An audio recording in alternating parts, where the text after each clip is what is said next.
ቢዝነስ መረጃዎቻችን ጋር አብራችሁን ቆዩ። የአንድ ሀገር የፖለቲካ ነጻነትና ሙሉ ሉዓላዊነት የሚረጋገጠው በውጭ እርዳታና ብድር ላይ ሳይሆን በሀገር ውስጥ በሚመነጭ አስተማማኝ የግብር ገቢ ነው።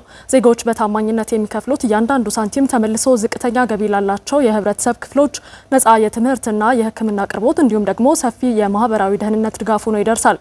ይህ የሀብት ክፍፍል ስርዓት ደግሞ በህብረተሰቡ መካከል ያለውን የኑሮ ልዩነት በማጥበብ የተረጋጋችና ፍትሐዊት ሀገር ለመገንባት ዋነኛው መሳሪያ ነው። መንግስት በስፋት ተግባራዊ እያደረጋቸው ያሉት የዲጂታል ክፍያ ስርዓቶችም የንግዱ ማህበረሰብ ያለምንም ድካምና ቅሬታ ግዴታውን ባጭር ጊዜ ውስጥ እንዲወጣ በማድረግ በሀገራችን አዲስ የግብር ስልጣኔ እያረጋገጡ ነው። የዝባለም ጌታነህ በዝርዝር ተመልክተዋለች።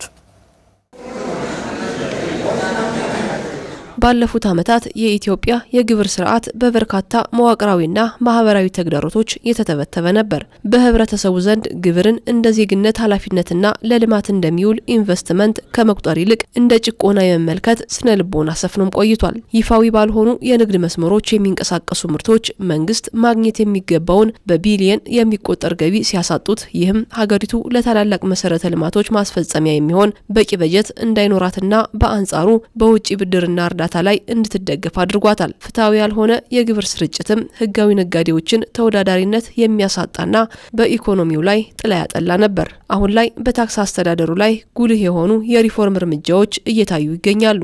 መንግስት የግብር አሰባሰብ ሂደቱን ይበልጥ ግልጽ፣ ቀልጣፋና ተደራሽ ለማድረግ ሰፊ የቴክኖሎጂ ሽግግር እያደረገም ይገኛል። የኦንላይን የግብር ማወጃና መክፈያ ስርዓቶች መዘርጋታቸው የሰው ለሰው ንክኪን በመቀነስ ለሙስናና ለብክነት የሚሆኑ ቀዳዳዎችንም እየሸፈነ ይገኛል። በአሁኑ ወቅት መንግስት ዓመታዊ የግብር አሰባሰብ ስርዓቱን በየሩብ ዓመቱ እንዲሆን አድርጓል።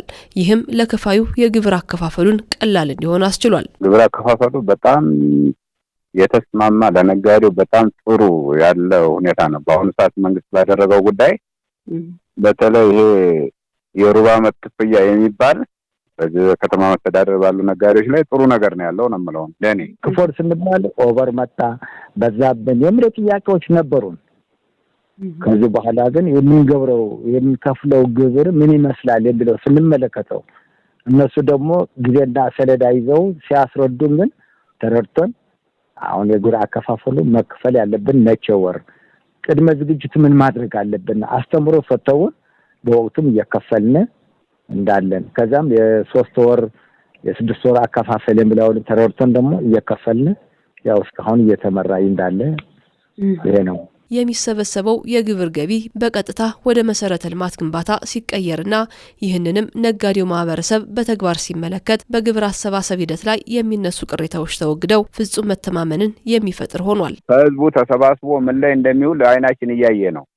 ለምሳሌ ኦብሎች አሉ የሚስተካከሉ፣ ከተማ መስተዳደር ላይ ያሉ ቢሮዎች አሉ የሚስተካከሉ፣ ዞን ላይ ያሉ የሚስተካከሉ ቢሮዎች ከዚህ እየወጣ ነው የሚስተካከለው። ኦሆዎች አሉ፣ መብራቶች አሉ፣ ብዙ ነገሮች ስላሉ ነጋዴውም ይሄ መሆኑን ስለሚያውቅ ብዙ ቅሬታ የለውም። ምንም አይነት ችግርም ሆነ ቅሬታ የለም። ምክንያቱም ቢኖር እንኳን ይታያል በህጋዊ መንገድ ታይቶ ያው ፍትሃዊ የሆነ ነገር ነው የሚሰራው። የባህር ዳር ከተማ አስተዳደር ገቢዎች መምሪያም እስከ ግንቦት 30 2018 ዓ.ም ባሉት ወራት ውስጥ ከ7 ቢሊዮን ብር በላይ ገቢ በመሰብሰብ የእቅዱን 74 በመቶ ማሳካት ችሏል። ይህ የተሰበሰበው ከፍተኛ የግብር ገቢ የከተማዋን ዘላቂ ማህበራዊና ኢኮኖሚያዊ መሰረተ ልማቶች ለማስቀጠል ትልቅ አቅም የሚፈጥር ነው።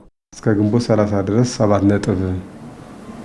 7.5 ቢሊዮን ብር በላይ መሰብሰብ የቻልንበት አፈጻጸሙ 74% በላይ ነው። የፌዴራል ገቢዎች ሚኒስቴር ከ2014 ዓ.ም ጀምሮ ለግብር ከፋዮች የዘረጋው የ90 ቀናት ተከታታይ መሰረታዊ የታክስ ህግ ትምህርት በሀገር አቀፍ ደረጃ በታክስ አስተዳደሩና በንግዱ ማህበረሰብ መካከል አዲስ ምዕራፍ ከፋች ሆኗል። የሀገሪቱ የግብር አሰባሰብ ሂደት ከ2011 ዓ.ም ጀምሮ እስካሁን ድረስ ባሉት ተከታታይ ዓመታት ውስጥ ወጥና ተከታታይነት ያለው እድገትም እያስመዘገበ ይገኛል። እንግዲህ በ2011 የፌደራል መንግስት 198 ቢሊዮን ብቻ ታክስ ይሰበስብ ነበር። በ2017 900 ቢሊዮን ሰብስበናል በፌደራል መንግስት ብቻ።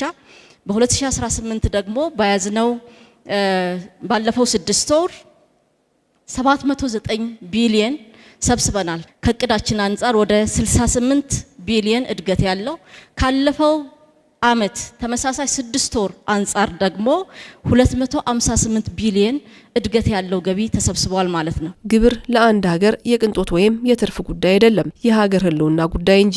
እያንዳንዱ ዜጋና ነጋዴ ግብሩን በታማኝነትና በወቅቱ ካልከፈለ መንግስት የሚባል መዋቅር ሊቆም፣ መሰረተ ልማቶች ሊገነቡ ወይም ህግና ሰላም ሊከበር አይችልም። በታማኝነት ግብር መክፈል ካልቻሉ መንገድ የለም፣ መብራት የለም፣ ውሃ የለም፣ ወታደር የለም፣ ፖሊስ የለም፣ ሀገር የለም ማለት ነው። ግብር ሰው የሚከፍለው ራሱን ለመጠበቅ ነው፣ ልጆቹን ለማስተማር ነው፣ ለጤናው ነው። ይህን ታሳቢ አድርጎ በንግድ ስራ ላይ ያሉ ወገኖች በታማኝነት ግብር የመክፈል ልምምድ እንዲያሳድጉ በዚሁ አጋጣሚ አደራ ማለት ፈልጋለሁ። ግብር መክፈል የመንግስት አስገዳጅ ህግ ብቻ ሳይሆን ሀገርን በራስ እግር የማቆሚያ ብቸኛው የኢኮኖሚ መሳሪያ ነው። ያለ ታማኝ ግብር ከፋይ የተሟላ መሰረተ ልማት፣ ያለ መሰረተ ልማት ደግሞ የጸናች ሀገር ልትኖር አትችልም።